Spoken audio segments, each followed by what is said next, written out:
Hello, everyone. Thank you for taking the time to watch this video. In just about 2 weeks, we will be welcoming students back to campus. It's always exciting, the vitality and energy that the start of the semester brings. I know you will have many questions about what things will look like this spring, and we're going to try to answer some of those questions in this video. And we'll try to answer more in the live Q&A sessions that will follow. You'll be able to submit questions using the form on our COVID-19 information page, and we encourage you to do that.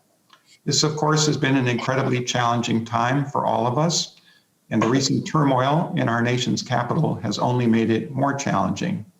But for the college, our mission hasn't changed. We still want to provide the best education possible for all of our students. And for us, that means, where feasible, providing in-person instruction. Last fall, we were able to do that successfully. And we were successful because our entire community worked together to make on-campus instruction possible. We succeeded because we all worked well and collaboratively. And we're going to need that same spirit of caring, resilience, and cooperation. In fact, we're going to need it even more this spring. If anything, bringing students back this spring will be more challenging than it was in the fall. As everyone knows, we're in the midst of a large national surge in COVID cases. And here in Oneida County, the positivity rate is much higher than it was in August. It's around 10% now on the 7-day average. And that means we all have to be much more careful about our interactions. At the same time, the weather is going to force us to spend more time indoors. There's the possibility that a new and more transmissible variant of the virus will be present here. And the vaccine that we're all eagerly awaiting for is just starting to roll out. So we're all going to have to work together and do what we can to create as safe an environment as possible here on campus. In other words, we want to rebuild the Hamilton bubble. We're going to do that by enhancing our safety and health protocols and by continuing with a vigorous testing regimen. If everyone cooperates and everyone follows the safety protocols we have in place, we know this can work. So I've got Karen Leach and Terry Martinez here with me. Karen, of course, is chairing or co-chairing our coronavirus task force, and that's heading up numerous working groups which are really tackling just about every issue you can imagine involving campus operations. And Terry heads one of the best student life teams anywhere, and she's going to talk a little bit about the ways we expect the student experience to look in the spring. So I'm going to turn things over now to Karen. Thank you, David. I'm going to talk about our health and safety protocols a little bit because, of course, that's key to getting started this semester and staying the course through the semester. And as you probably know, one of the tricky things about COVID is that it grows over several days, and people can be shedding the virus and infecting others before they have any symptoms themselves. So what we have to try to do is to get people out of the mix before they are contagious. And that's what's behind our arrival and testing strategy. So things have changed a little bit since last semester. We are following the New York State guidelines, and all students will have a pre-test, an arrival test, and a test on day 4 on campus. So you'll get a pre-test before you come, you'll arrive on campus, be tested, and then you'll be quarantined for 4 days in your room until we get a second test. Once all those tests are negative, you'll be cleared on campus from quarantine. An email is going to go out. I guess we'll have gone out to everybody about how to take your test. If you didn't see it in your email, let me know and we can send you another one. You have to use a Zoom connection to take the test in front of a health professional, and you need to send the test by UPS on the same day. To be sure that it gets to the lab in time so you're going to get the results back. So it's UPS overnight, so please be sure you know where you're going to drop your test off or arrange for them to pick it up. Students coming from international locations will have to get a test before they leave where they are within the 3-day window, or they will quarantine in our hotels when they arrive. We can provide a test for you in the hotels, and you can come to the campus as soon as you get a negative result on that test.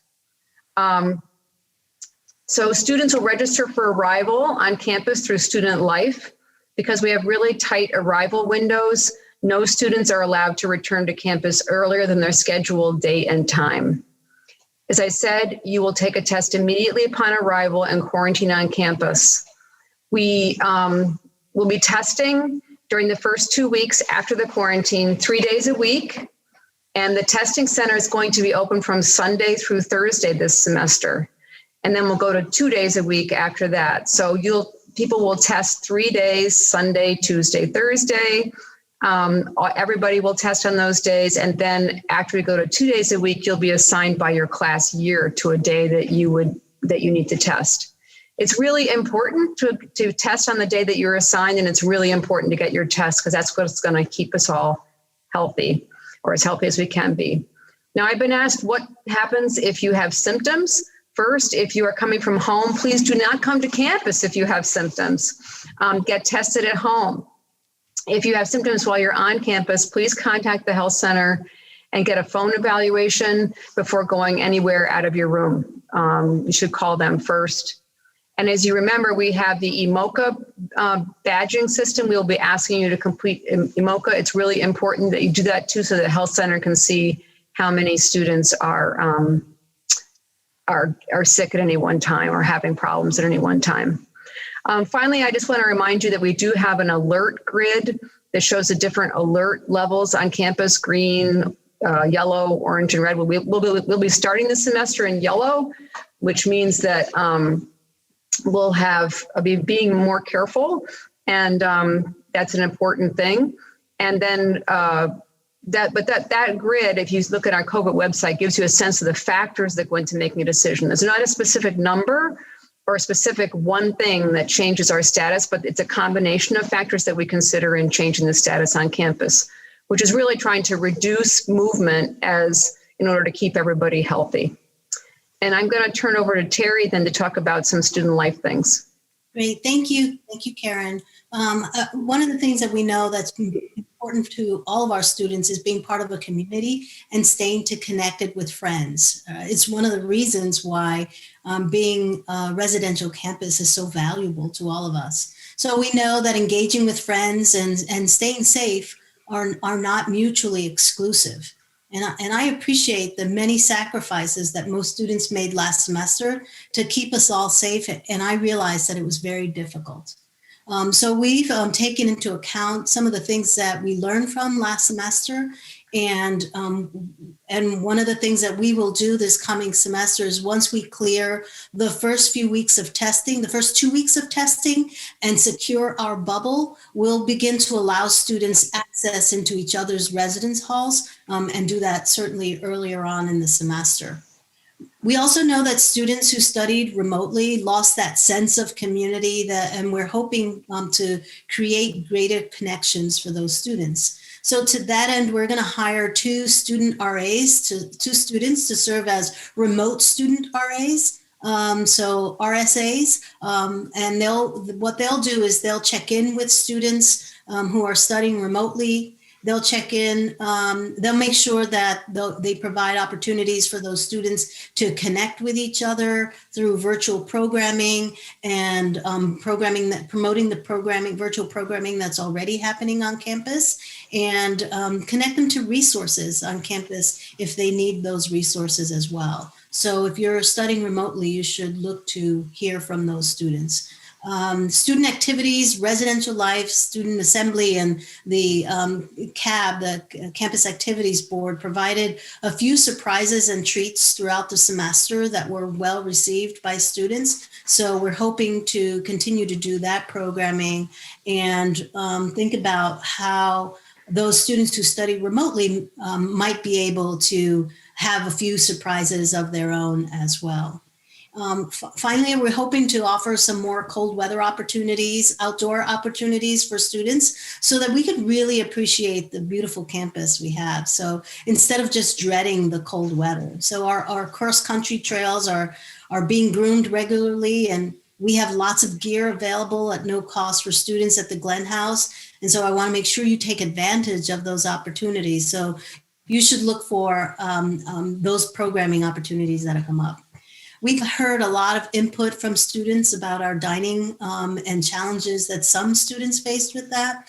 And we've taken a lot of that student input into account and worked with Bon Appetit on some exciting changes for dining. So Karen, I'm going to flip back to you, and maybe you want to share that news with students.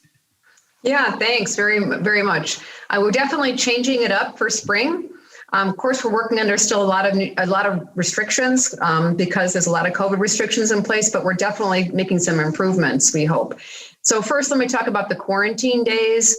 Last semester, we tried to deliver food to students in quarantine and didn't really go that great. So this semester, we're going to, instead of delivering food, we're going to, students will leave their room and go to an assigned location at an assigned time to pick up food twice a day at lunch and dinner. And at dinner, you'll also pick up your breakfast for the next day. You may want to bring some of your own snacks for those few days while you'll be in quarantine, because you'll definitely be staying in your room. So just to be sure that you can take as much as you want from the dining hall, we'll also be sure that you have your favorite foods during those first few days. Then once everybody's clear of quarantine, we have a new and improved dining plan with a lot more variety and choices. Different locations will have different food options. So for example, McEwen will have a vegan and vegetarian focus. The Fieldhouse will have a healthy fare like power bowls and homemade granola bars, protein shakes and things like that. We are bringing late night back to the diner, and there'll be a mobile ordering system where you can order from the diner and go pick up your food. Bundy Cafe will have home style comfort foods, and Bristol Hub will not function as a dining location. It'll still be really grab and go, and so you'll have to take your food with you, but there'll be a lot more choice of what you can take. And I would also say, by the way, that some people said they didn't feel like they could ask for more food or fresh fruit or whatever you want, that there are things you have to ask for, but our staff would be happy to help you. And all students who are on the unlimited meal plan can go back through the dining hall again, or they can go to a different dining location and get a whole new batch of food if they would like to do that. So you should let us know what you need. And I think you'll really enjoy the different kinds of food that are going to be offered in the different locations. Good. Thanks, Right, well, thanks for that, Karen. I know that there, as we look to the semester, one of the things that we learned from last semester was how challenging it was for a few students to follow the guidelines that we've put in place. And what I heard from students was that, they wanted more clarity around the expectations. So we're working to revise some of the language and expectations for students. And I will be getting feedback from some of the students next week. I plan a meeting in the coming days to do that. What we're hoping to do is to make sure that, again, everybody stays on campus. It will keep us safer. And so students can go in between residence halls,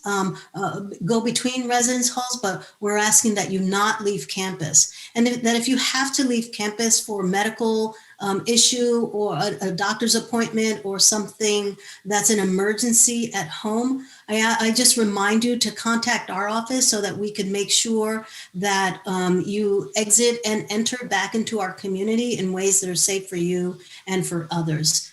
We also know that students really want, to order food and have food deliveries and groceries and other supplies. So we're working on ways to have those deliveries to campus so that no one has to go off campus. And, we have to discourage visitors from coming to campus. I know when it was warmer out, parents were able to come and visit with their students and sit outside and have picnics. As the weather has turned colder, that's so much harder for us to do. So we are unfortunately asking folks not to come to visit on campus. But this is we're all in it together. We did it last semester, and I have every faith that we will do it again this semester, and we'll work together to make sure that it happens. Great. Thank you both, and thank you everyone for watching this video. I want to express my appreciation for the enormous efforts that everyone put in to make last semester a success, and I'm looking forward to the spring semester. Thank you. Thank you.